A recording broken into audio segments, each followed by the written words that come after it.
Hello and welcome to this Community Corner episode of the MLTI 2.0 podcast, Teaching with Tech. I'm your host, Joshua Schmidt, and I'm very excited to share with you a fantastic game-based learning unit from Paul Kaplan, elementary PE teacher from RSU 74. If this episode sparks your interest in game-based learning or gamification, I would strongly recommend listening to our January episodes or reaching out to the MLTI ambassador team to learn more.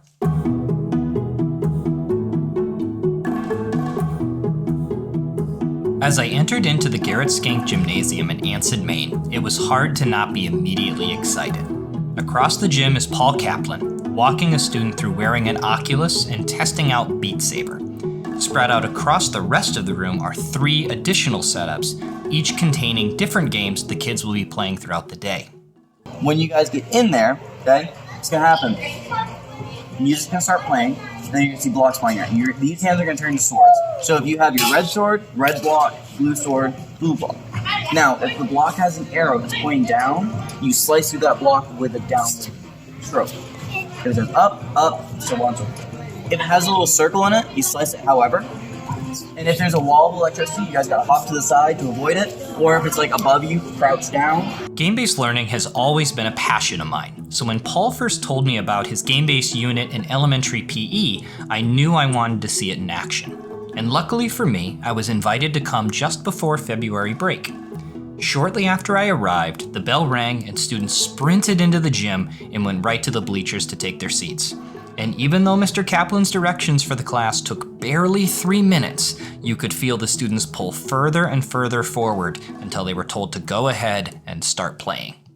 Can you just list out what games you played today, in what grade levels? For 5th through 3rd, it was Nintendo Switch Sports, it was Ring Fit Adventure, Beat Saber on the Oculus, and Just Dance. It was on a PlayStation, but the Just Dance is cross-console anyways, but this one we had on the PlayStation just because that's what I had. The Ring Fit and the Nintendo Sports, those ones you have to buy. It is what it is. With the Beat Saber, you don't have to buy that. So once you have the Oculus, that's not an extra added charge.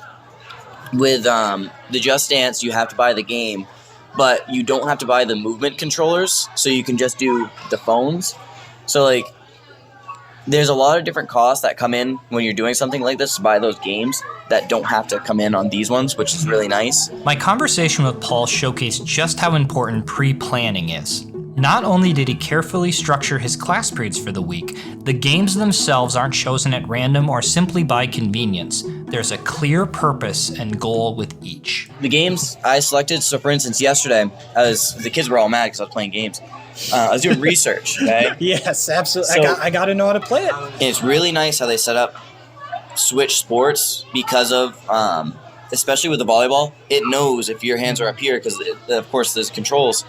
With the sports party, it didn't do that. So, for instance, if I'm throwing a Frisbee, one of them was a Frisbee game, and I wanted the Frisbee to go to the left, instead of releasing early and kind of going across the body, you had to press a button and then release. So it was all corny. It wasn't actually the motion.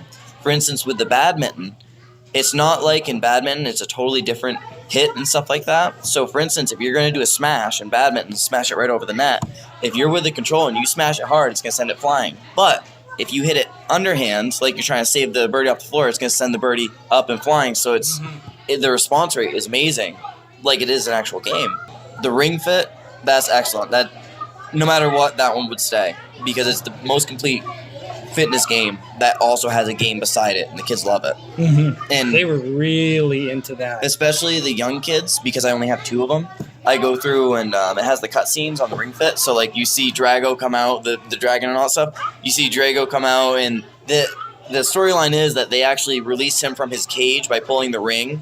There's a little jail cell in it, and they release Drago, so it's their fault, so they have to help. And when they watch that cutscene, throughout this last year, kids were asking, when do we get to play Drago and stuff like that. So for the young kids, that one is absolutely the best. And it's amazing that you can do so many different difficulties with it. In order to keep the students active and engaged, Paul used 2 strategies that I thought were especially fantastic. Firstly, students track which game they're playing throughout the week to both make sure everyone gets a turn, but to also make sure everyone's trying out each resource. Secondly, Paul sets a clear expectation to always be active and engaged, whether as a primary participant or doing the movements while somebody else is actively playing. But either way, they can follow along with whatever's going on and wait their turn, but be active while they're waiting their turn. No matter what, I had 2 systems last year, and I had 20 kids. So, kind of impossible to get that situation going and have them sit out. But it was just the validation that they need to be moving. And so when they did that and they understood how it was going to roll, that if they weren't moving, that it wasn't going to work. Once they understood that, they did awesome today, that they understood if they're standing around, this isn't going to happen. I want to say here that Paul is both underselling just how well his students did, but also underselling how his purposeful structuring of the unit made a huge difference. During the lesson, most of Paul's attention had to be focused on getting students set up with the Oculus, allowing the other students to progress and switch through games independently. For many kids, this would be an opportunity for social conflicts to arise, but instead the kids were patient, respectful, energetic, and willing to compromise. Really blown away by how they talked to each other. Because I wish that I could have just recorded, like, the volleyball was a great example of, like, they were starting to get frustrated with, because they all wanted to play, and how do you do that? How do you take turns? Do you feel like that the video games themselves is kind of a different avenue to get the kids to, like, learn to work together and work through those problems because they're so motivated to play? You know, they don't want to get in an argument because the consequence is going to be you don't get to play anymore. So do you feel like that avenue allows for, like, that interaction to be a little bit different or valuable in a different way? Definitely a part of it. Just like you said, they know if they don't figure it out, they're not going to be able to play. So, I mean, the game itself as the reward, I would assume that's why they do it so well. I mean, past that, they don't usually have problems in class. They figure it out pretty well. And I'm not going to say it's me or whatever. The kids do pretty well of it in general. But I'd assume today, with how much they have to get going, I'd assume that is part of it. If there are kids that understand it, which typically in every class there's going to be a kid that understands this, no matter what. And that kid will go over and they're going to take charge. So, like, for instance, you watched one of the kids in the 4th grade. He was over here the whole time, but he wasn't necessarily playing to play. He was kind of guarding everybody to make sure the game ran smooth. As our conversation came to a close, I asked Paul about his ideas and suggestions for other teachers who were interested in using similar strategies in their own classroom. And one idea kept coming back up. Give your students clear expectations ahead of time because it's vital to your success. It was unlucky that you weren't able to see the setup because, I mean, that's what makes it possible on the second day that they just cruise. But all the kids know that, for one, Mr. Kaplan's bringing them video games, so they should be a little appreciative. And with that, also, they know that, and the way I explain it is, if someone's to walk in, I have you guys playing video games. If someone's to walk in and ever think that I have them playing video games just so I don't have to teach them, we're all going to have a problem, and this isn't going to happen. So they know for a fact, and they've seen it before, that when something's said like that is 100% accurate, and if they're not doing their thing, this is going to fade. And it's not to threaten them, it's to tell them, this is the deal, and this is how it's going to move. I'm trusting you, so make sure that I don't regret, giving you that trust. And that's what it is the exchange of trust. And then past that, within the first day, it's just explain that you guys have to keep moving, and these are the 2 games that you can always keep moving. So if you, were talking to a teacher who thought this was a good idea, but was skeptical, what advice, would you give them, or maybe what would be a good first step, kind of that baby step forward that would kind of prove to maybe, their school or their, environment that this is going to be something that's really valuable and beneficial for the kids? And first of all, just being trustworthy of, if you were to ask someone to loan a piece of equipment to you and know that they know you will take care of whatever it is. So for instance, if I didn't own an Oculus, I would have asked someone first. But whoever it were to be would know that I would take care of it, and I'd be able to not bring it back to them and say, well, on this day, it did this weird thing. It would take a little bit of you knowing what to do. But past that, if you were to ask someone, hey, can I use your Switch?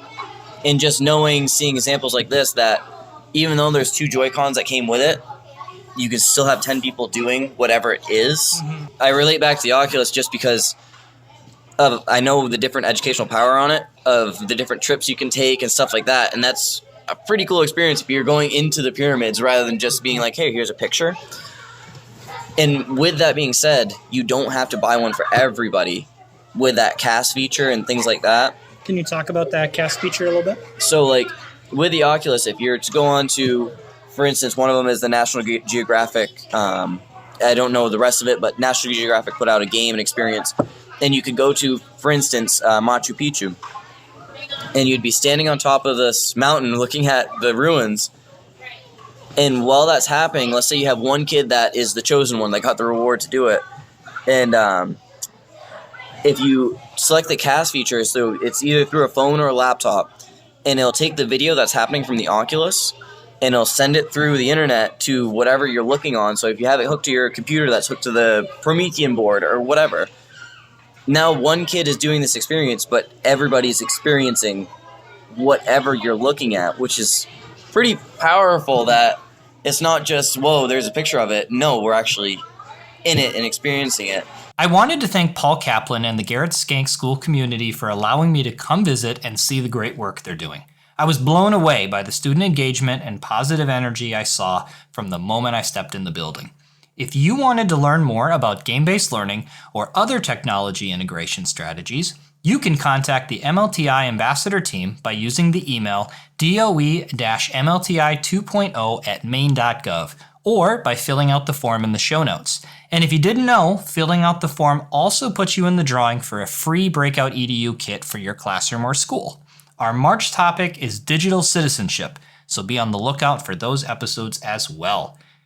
Now, I know Rob likes to end these episodes with a dad joke, but I just can't do it this week.